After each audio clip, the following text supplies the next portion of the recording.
There's no point a politician getting up like me and telling young people why they might want to go into concreting. You need it to be engagement from people who know the industry, have worked in it, and love it. And that's the power. There's no point, government going out and saying, kids, we need more concreters. Yeah. Sign up here today. These programs that sort of empower people like, is it Jeff, I think? Jeff Piotto, that's yeah. Right. Like their kids are going to be far more responsive to hearing from someone like Jeff or people in the industry than they are from hearing from a politician about it. Welcome to Building Perspective, the Master Builders SA podcast. I'm your host, Frogley. Join me as I speak with some characters in the building and construction industry. Master Builders Insurance Brokers is where the building and construction industry goes for specialist advice. We know the right insurance cover is essential to the success of builders of all sizes. And we're here to help you understand, select and manage the right cover for your business. How do you know you've got the right cover? You trust the industry specialists. Something I hear absolutely every day without fail from people in the industry is how hard it is to find good quality people at the moment and how much of a headache that is in terms of trying to price jobs, to deliver jobs on time, all these types of things. It's probably the number one issue in the industry right now. And who better to discuss what the state government can do to assist with this problem than Blair Boyer, who's the Minister for Education, Training and Skills. Blair, welcome to the podcast. Good on your wheel. Very exciting to be here. It's great to have you here. And like I said, you're without doubt one of the main people who can really influence this issue and getting better results. Now, you've been the Minister for about 6 months now, or since the March state election. Right. How have you found the job and how do you see the current situation, not just for construction, but across the board? Well, I love the job, no doubt about that. Feel very fortunate every day, almost every day, I might say, to have the job. And you're right, the portfolios I have, Will, with education, training and skills means that I'm well placed to try to do something about the issues you just spoke about. And it's obviously top of people's minds at the moment. And I think the observation that I've made before is that issues around training and skills have not traditionally been the kind of sexy kind of things that finds their way onto the front page of the newspaper or leads the news. But I think such are the skill shortages that we've got around the country now that people are starting to see their everyday lives disrupted by not being able to get the services they need. Let's take hospitality as an example. If their favourite eatery or something's not open because they can't get staff, they're starting to realise how severe it is, and they're starting to turn their minds to what we have to do. And of course, construction is a huge component of that. But I think with all the obvious challenges for the people you represent around how can they get the skilled staff to be able to do the fantastic work that they're doing across the state, there is also a real opportunity for us now with historically kind of low unemployment and skill shortages and job vacancies to actually try to support those people who are out of work or might come from families where there's been a lot of traditional unemployment to get into work. So I really want to make sure that I use both the education and training and skills bit of my job. And I know we're going to talk about Born to Build soon, but innovative programs like that to try to use this opportunity so that we don't just plug all the holes with skilled migration. That'll have to be a bit of it, but actually use this rare opportunity sort of post-pandemic to support local people into local job vacancies. Absolutely. For construction, there's a lot of problems that stem from this. So basically, because the demand out there is so bad at the moment, a lot of people feel like they rush the choice to get a tradie or a builder in, and that can cause a myriad of problems down the track because a lot of people are unlicensed or working beyond the scope of their license. Or if you're building, it's very important that you do your research and you don't rush that decision. Also, a big challenge is if there's not enough people, build times blow out, which it can be very upsetting if you're a home buyer, you're wanting to move into your house, and Exactly. And also the cost blows out as well because for construction, time's really money. So there's a lot of really important reasons why this is a massive challenge that we need to address. Well said. And I feel for people in the construction sector and the people you represent too, Will, who sometimes have to have those conversations with clients because they're dealing with things out of their control around the cost of materials and labour, and explain to them why things are going up. It's a tricky situation, and there's an important role for government to play and for me to play in trying to address some of those issues so you and your members can get on and do the work we need you to do. The materials issue was really big early on, but it is the people piece that's the number one challenge right now. And the latest stats show there's more than 14,000 homes currently under construction in South Australia, which is a hell of a lot more than we normally build in an average year. And that's upsetting a lot of people who are building at the moment. But what we always say is it's definitely in the builder's interest to get the job done on schedule, because otherwise it's going to erode their profit margin and they could end up losing money on the job. So you're saying 14,000 currently. Yep. Do you know where that sort of sits compared to what we might have in an average year? About 10,000 is probably close to the norm. So that's you're talking about 40% higher than usual, I think. So what do you think is? I know you're supposed to be asking me questions, but that's very interesting. What's driving that? Has driven that increase? Do you think? I think it was really the unforeseen popularity of the previous federal government's home builder grant. Right. To give you an idea, when that grant was announced, the Federal Treasury forecast there'd be about 2,000 applications in South Australia, and they ended up getting 14,000 applications. So, wow, that's really stimulated that. Yeah, which has presented a challenge for the absolutely. And then because there's been delays getting people, build times are blowing out. So the jobs are taking longer to complete. So there's log jams and a lot of sites sitting idle as a result, which we don't like to see. That's tough for you, and it's tough for your members, of course, tough for the people who are building the homes. But I guess, as I said, there is an opportunity here for us to try to fill those labour shortages with young local, not even just young mature age apprentices or mature age workers as well, but local people, to try to focus on getting, because we're at about 3.5% unemployment, which is a low figure. It's our chance to try to, for the first time in a long time, I think, bite into that remaining kind of group of unemployed who, in many cases, might have a lot of challenges on their plate in terms of getting back into the workforce. But now's our time to support them to do that, and make a real long-term impact to their lives and their families' lives as well. But that means, we've got to do the work locally to train those people up, don't we? It's not going to happen. You've raised a really good point there. It is an excellent time for a young person or anyone to get into the construction industry, because the demand for people is so strong. If perhaps the economy is not going very well, if the industry is really struggling and there's not much work around, there's a lot less opportunities if you want to enter the industry as an apprentice, for example. And certainly MBA's GTO is absolutely booming. So we've probably increased our GTO about 70 people over the last 18 months. So again, that's an extra 70 people who can get out in the industry and start their career. And that's a lot of people in the South Australian context. 70 people is a lot of people. And it's good that you mentioned the GTO stuff, because, in the first 6-7 months that I've had in this role, it's clear to me that another really important piece of us solving skill shortages, including in construction, but even into my portfolio of education with teacher shortages, the completion rates in many areas are low. And if we could just increase the number of people who are commencing a training package to actually go all the way through to completion, we would actually solve a lot of the problems. But the GTOs, of course, already have an incredible record in South Australia with completion rates. Correct. So that's why I think it's kind of a no-brainer for us as a state government to try to support what you guys are doing, because we know it won't just result in a commencement. It's going to get a completion and someone into a job as well. It's a really efficient system, and it's great bang for buck. So, I want to commend not just the MBA, but all our other kind of GTOs who do that fantastic work. Their completion rates are unheard of in many other industries.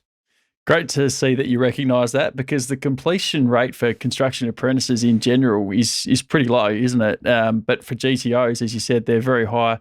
I think it's because there's more flexibility in the GTO model. If the fit's not right or the work dries up for a builder, it's easy to, or trade, whoever it is, you can move them around. That's right. The apprentice isn't happy, or there's always someone they might be happier with, for example, and it just keeps them motivated rather than giving it away altogether. Exactly, but it's also the support that you guys put around the apprentice, and we've spoken about Dougie on lots of occasions. Shout out to Dougie. Fantastic. And Sam, fella. my other excellent field officer too. Like, that the day I got to spend with you guys, you and Dougie going around to sites, blind Freddie could have seen in half an hour the rapport that Dougie had with the young apprentices. And the observation I've made, particularly I think with this generation, is we are seeing, the data shows that we're seeing more sort of issues around mental health presenting earlier and potentially more seriously earlier. So those people are coming to your GTO or an RTO with more complexities than they might have 10 or 20 years ago. Now, and then that falls to you in your GTO to support them through. So the model you've got around having field officers like Dougie is more important now, I think, than it ever used to be, because these young people do need a bit of support and pastoral care, and someone like Dougie who's capable of sort of putting his arm around their shoulder and saying, we'll get through this, it's all right, don't worry, we'll support you through. That's the key thing we've got to be moving to. But I acknowledge in all that puts a lot of pressure on not, like, for instance, the MBA or whoever the provider of the training is. That's an additional burden that you mightn't have had so much 10 or 20 years ago that you've now got to bear. So I think there is a role for government to step in where we can and try to provide some more support for our training providers, in acknowledgement that they are offering more pastoral care to their young apprentices and trainees than we've probably ever had to offer in the past. Yeah, that's very important. And it's not just the field officers who are those kind of big brother or big sister types, I guess you'd call them. They're good role models, good support networks, but then also there's a lot of other things that GTO such as MBA do to support the apprentices in general, including the mental health piece. It's big, isn't it? And it's so a big big part, because we're not in the business of just getting kids to start a trade. We want them to not only complete the trade, but be out there thriving for decades to come and get into not only fixing that skill shortage we're talking about, but giving them a sense of purpose, a chance to earn good money and provide for their families. So that's what the program's really about. Well, that's exactly right. And on the last thing you mentioned there around earning a good income, there are obviously great careers in the industry. And the thing I like about Born to Build, which I'm sure you might give us a bit of detail around how that works, but an important piece has been to get into schools and explain to young people the kind of career that they can have, to explain there are pathways to different roles, explain that the job security is actually really good, the pay is really good. So at a younger age, get them warmed up to potentially going through to an apprenticeship. It's actually about going in and selling the industry to young people and lighting the fire inside them about wanting to have a career in that. And I see that as where the future needs to be here. And it's really, I think, encouraging to see, MBA taking that action on behalf of the members that it represents to do the work at the grassroots level in schools, telling kids about why a career in construction and building and might be a really rewarding one for them. Visible role models are so important, we think, and the Master Builders membership is really a who's who of the construction industry in South Australia. A lot of really successful people in the industry who started out as apprentices, went on and grew their career and now run some of the most well-known building industries in the state.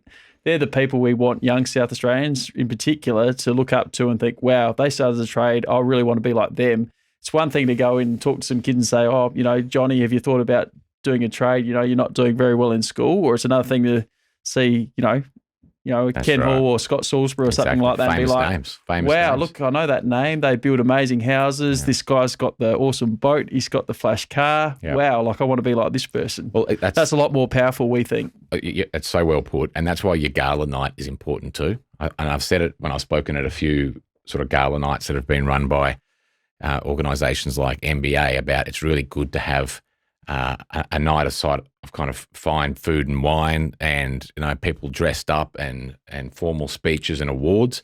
Those kind of things shouldn't just be around universities or academia or sort of professional pathways that take a university degree. I think it's been like that for too long. We need to have events like your gala event so that you get young apprentices in, so they do get to mix with people like Scott Salisbury, and they do get to see the real success stories and they get the rightful acknowledgement for the work that they have done. It's about acknowledging success in those areas as well, and not thinking that people who work in a trade don't get the same kind of accolades that people who might work in more white collar kind of jobs do. I think the message you send with that amazing night, there's like 1,300 people there. It's pretty close to the biggest. Maybe it even is the biggest event of its type in South Australia now. If not, it's got to be right up there. Which shows the influence of the sector, though, doesn't it? It's a massive industry. Right. It directly employs more than 70,000 South Australians, and amazing. We had 1,350 people there this year at the convention centre. And not only that, we had a waiting list of about 70 people who wanted to go, but we couldn't fit them in the room. So it is a great night and a great celebration of great achievements in the industry. But I think it's great to give that Apprentice of the Year the props they deserve as 100%. well. It means so much to Matt Fuller, who won the award this year. To be acknowledged in that room in front of those people, it's like a big that, deal. It's a big deal. That's a big gala night. Like it's like the sort of Brownlow medal kind of setup. It's really impressive. So, but that's and not only is that just the right thing to do for someone like Matt, but it's the smart thing to do in terms of encouraging other people to be choose a career in that industry. It's going to be great to see where Matt goes. I first met Matt. It was early in the year, I reckon. He was at Adelaide Airport, and he had his Master Builder's hat on and his Master Builder's shirt. He was there with his family, and I said, "Oh, hey mate, how you going? Are you an apprentice with MBA?" And I was so pleased to see how proud he was to be a Master Builder apprentice, and you could tell even back then, which was the first time I met him, that the kid was really proud to be an MBA apprentice and to be working in the industry. So, he's got a great future. He's with Lendlease, Tier 1 builder, in fact, they're doing some big. I think got some big projects coming up with the state government. Correct. Well, that's right. Correct me if I'm wrong, Will, but I'm pretty sure Lendlease are doing the expansion of Adelaide Botanic High School as well, I think, which we just announced the 700 extra places there is going to be a Lendlease build as well. So kind of excited for someone like Matt to be working in a company that's building some of the most iconic structures in the state, like stuff you get to point to later to your kids and grandkids and say, I worked on that.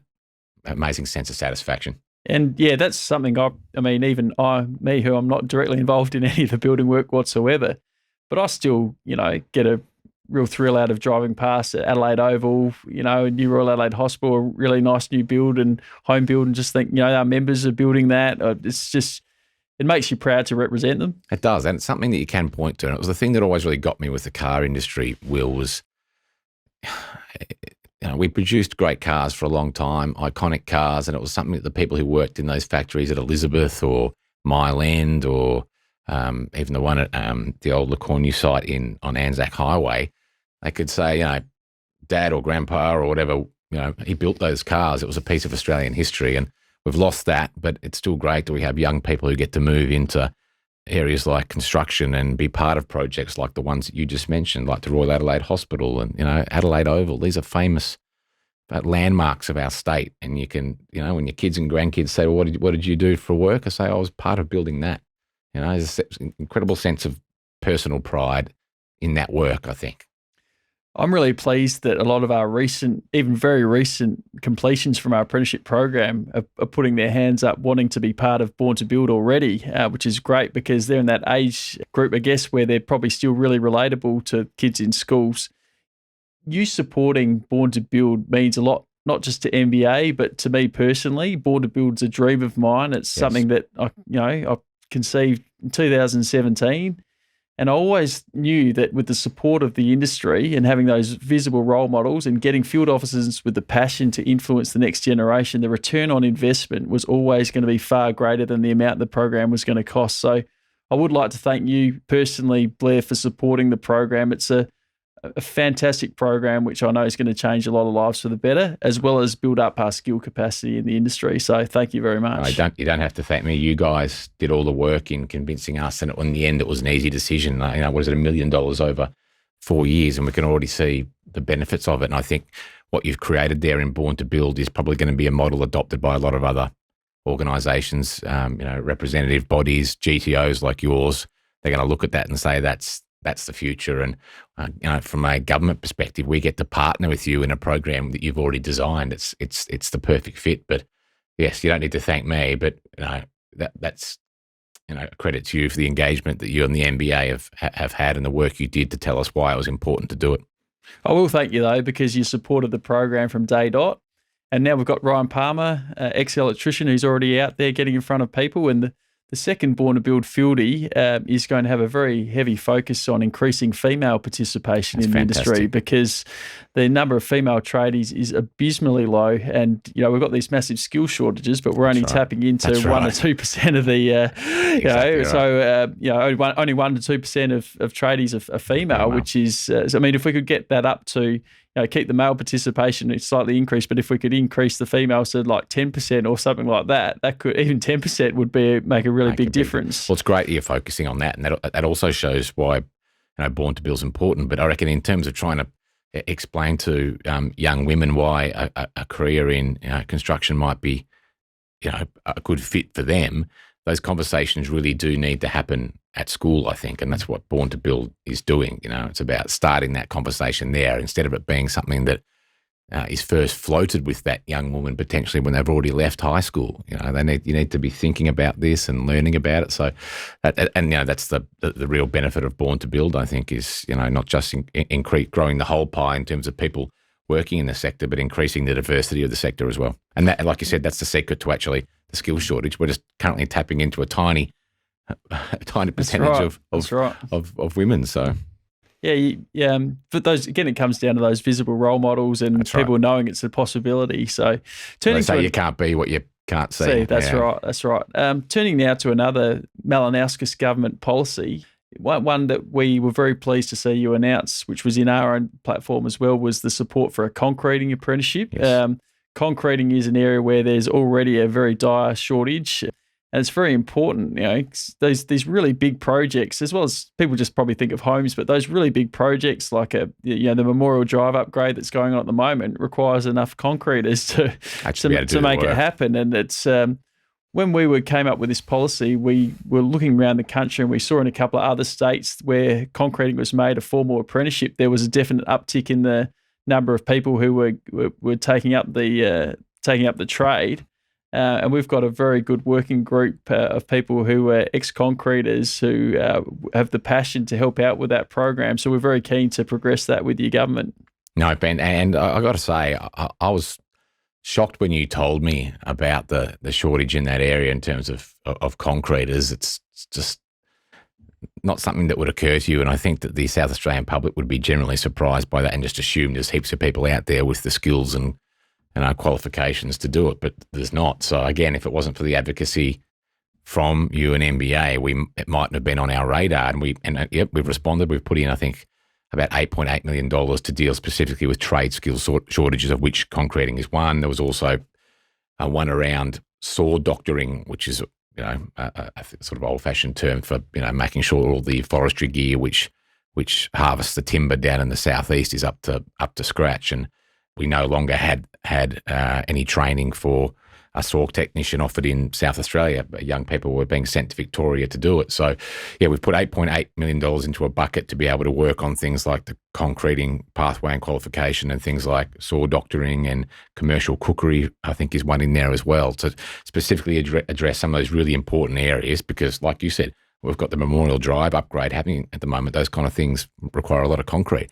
If we can't get these skilled workers, these projects grind to a halt. So we are addressing it. But again, I'll reiterate, Will, that it came down to industry engagement and advocacy to talk to us about what was happening because government doesn't always know. We're not always the best judge of those things. The idea for us really came from Jeff Piotto, who runs Piotto Brothers, and they're one of the largest concreters, responsible for some landmark projects in the state. And it's a real passion of Jeff's, so he's very keen to get involved and help you out with that. So, well, it's good, and like you said, it takes those passionate kind of people to be able to get in front of others, and when those young people see that person's passion for what they've done, it is so incredibly powerful. Now, there's no point a politician getting up like me and telling young people why they might want to go into concreting. You need it to be engagement from people who know the industry, have worked in it, and love it. And that's the power. There's no point, government going out and saying, kids, we need more concreters. Yeah. Sign up here today. These programs that sort of empower people like, is it Jeff, I think? Jeff Piotto, that's right. Like that their kids are going to be far more responsive to hearing from someone like Jeff or people in the industry than they are from hearing from a politician about it. Yeah, absolutely. It was interesting. I saw a table the other day, and it was the top 10 future growth jobs or something, and they had listed what they were in 2016 and what they were in 2021. In 2016, I think there was one job in the building industry, and out of the top 10 in 2021, I think there were 5 or 6. Wow. So that's the change in 5 years. Yeah. Yeah. Isn't that incredible? Yeah. Well, the thing that scares me, Will, is I go to schools and I listen to primary school kids in grade 6 talk about what they're going to be, and the number one thing is YouTube influencer now. That scares me. That scares me. I've got to say, I'm like, kids, there's not many jobs in that. But that just shows in that 5 years how that's changed, hasn't it? Absolutely. And I think, as I said at the start of our chat, I think it's starting to get into the public consciousness about how serious these shortages are, because they are in a whole heap of professions that people rely on every day now. Right? You know, it's not any obscure kind of stuff. It's really important things to the daily lives of South Australians, and they're starting to realise that we've got to do something about it. Absolutely. We definitely need to not just influence kids. We need to influence parents as well, because True. they have such, massive influence or That's direction right. on where the kids go. I think there's still a real lack of awareness about, the opportunities as being a tradie these days. The average salary of someone in construction these days is in the six figures. Yep.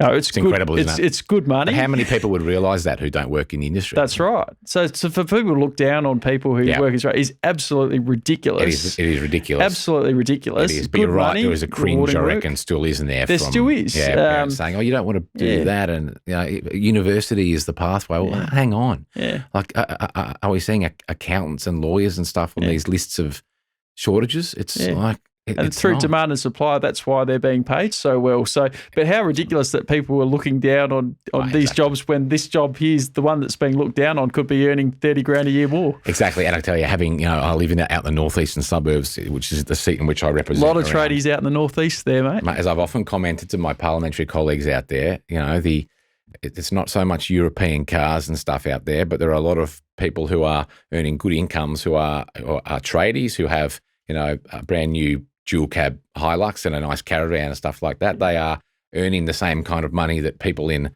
maybe the eastern suburbs are earning in other roles, but they are tradespeople in the northeast, and they are really, really successful. Yeah, it's just demand and supply, really. We all know people in the building industry in heavy demand, and there's nowhere near enough of them. So as a result, they're getting very good pay, and good luck to them. Oh, 100%. I mean, exactly right. But, it's like you said, it's about changing the attitudes of parents too around not saying to the kids, why would you want to do that? It's like, oh, why would you not want to do that? I mean, there's also great job security, lots of opportunities and a great pay, and not, sort of pushing onto kids that they need to take a university pathway to be in some way successful or earn a good income, because it's never been more wrong. The guest we just had on the program just before you, Matt Zubrinich, is an absolute case in point. He was telling us that, when he was at Modbury High School, he wasn't engaged with school at all. He was seen as a bit of a delinquent by the parents. He was suspended a number of times. But he said the moment he started his plumbing apprenticeship, that turned his whole life around, and now he's running Plumify, a very successful business in South Australia, and making really good money. So what a fantastic example, and out my way too at Modbury. Exactly right. Like, that's right. Perfect example, but so important, isn't it, for other people to hear his story? Yeah, absolutely. And Matt, he's actually in his mid-30s now, but he still looks pretty young. So I think he's involved with Board to Build, which is great. That's because excellent. I think he'll be a very relatable person. He was saying in school he just couldn't sit still. He just had all this energy that he needed to burn off, basically. But when he found his purpose, his outlet, then he's just never looked back. And I'm sure lots of young people who would listen to Matt tell that story would identify with that as well. They think that sounds like me. And then to see someone who's been in the same situation achieve the things that he's achieved is so powerful for those young kids. There's nothing more influential. Couldn't agree with you more. We don't want kids to think, you can only be a success if you're this straight A kid who never got in any trouble or anything like that. So, I couldn't agree with you more on that. One policy that I'm really pleased to see the state government take up, another one, is the technical colleges. Can you tell us a bit about that? Yeah, absolutely. So we committed before the election, Will, to build 5 technical colleges across the state, one in Mount Gambier, one at the Tonsley Innovation Precinct, one at Findon High School, one at Modbury Heights, or the Heights School in Modbury Heights, and one in Port Augusta. So these will be for years 10 to 12 students who want to, learn a hands-on skill or a trade. There'll be a range of different courses offered while completing their SACE. So we have a couple of these, about 3 in the metropolitan area, run by the Catholic system, which are already really successful. In particular, I think, St Pat's Technical College out in the north.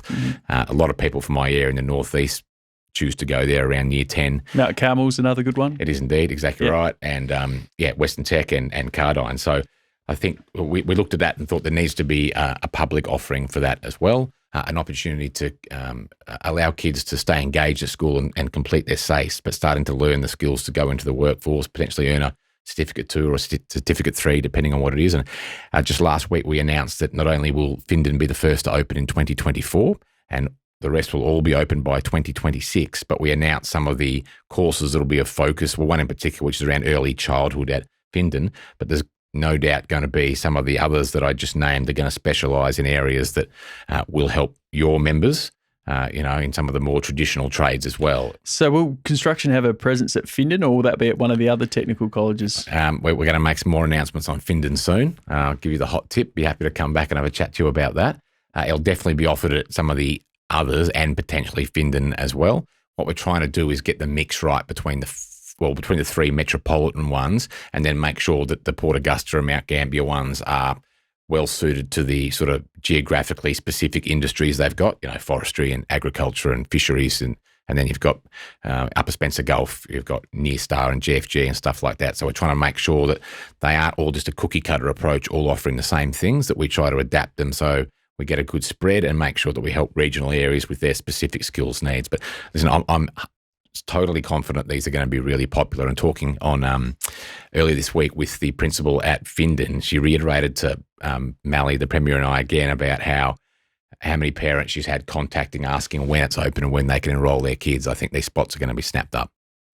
And I think it's a great initiative, as I said. And, you're already flat out trying to, deliver the 5 you've already announced, but is there scope for any further technical colleges down the track, particularly in an area like Whyalla? I know the state government's got big ambitions for what they want to do in Whyalla with the hydrogen. Is that a possibility as well? We'll certainly look at that.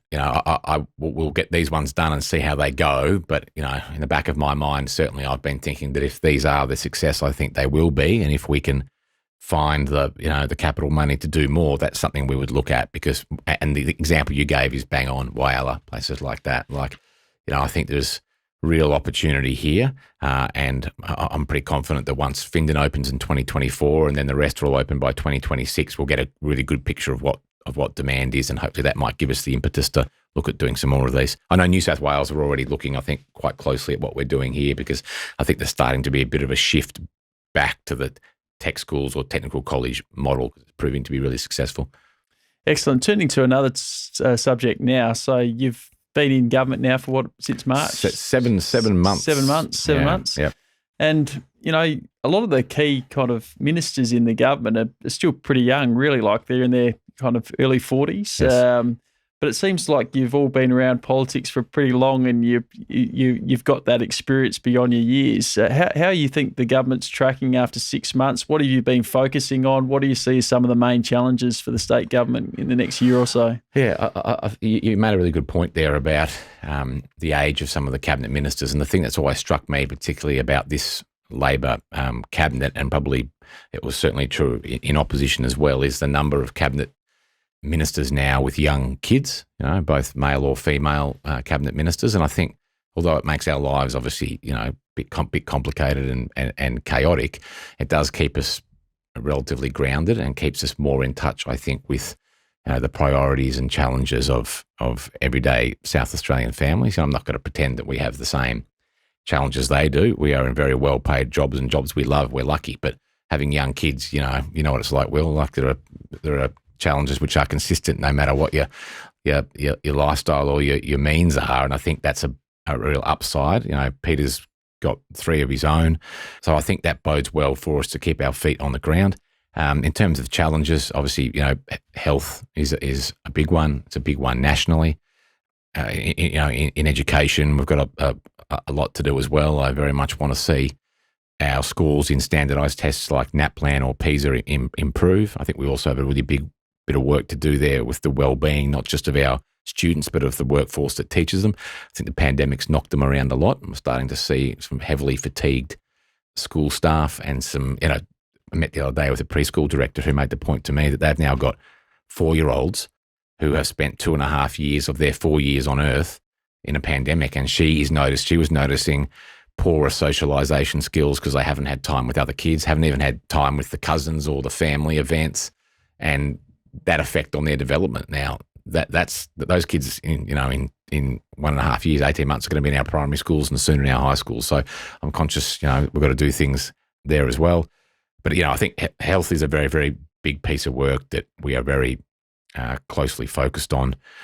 The economic challenge, I think, we've seen, cost of living around the country becoming an issue. We want to combat that as well. That's certainly something that I hear in my own community a lot, particularly around families battling with cost of living, but our elderly citizens battling with that as well. So it's important for us to keep an eye on that. But, we have a very driven Premier. We made a series of election commitments, some very bold ones, and there's not a day goes by, Will, where he doesn't remind us that we're going to be a government that will deliver on those. So that's what we intend on doing. Certainly the first state budget seemed to heavily focus on delivering your election commitments, and that was good to see. Just going back, I just want to pick up that point you were talking about, pandemic, mental health. Yes. I think I agree. Another thing I think is having a huge detrimental impact to young people in particular is social media. And, Yes. You're also education minister. Kids spend so much time on their phone, they're distracted, bullying's become 24/7. Is there a state government policy about mobile phone use in our high schools? Are they banned? Should they be? Because I think during school hours, ideally, they'd be switched off. Well, that's a fantastic and a very timely question for a couple of reasons. First of all, tonight I am going to the Hawke Centre at UniSA to be part of a panel talking about digital safety for kids, which, as you and I know, with young kids is a real challenge, and we'll be talking about the effects of social media and the internet on young people. It's a huge issue. It's a huge issue. Can't be overstated, I don't think. Totally agree. Absolutely agree. And in terms of a mobile phone policy, the former government brought one in for primary schools, which is in place, essentially a ban.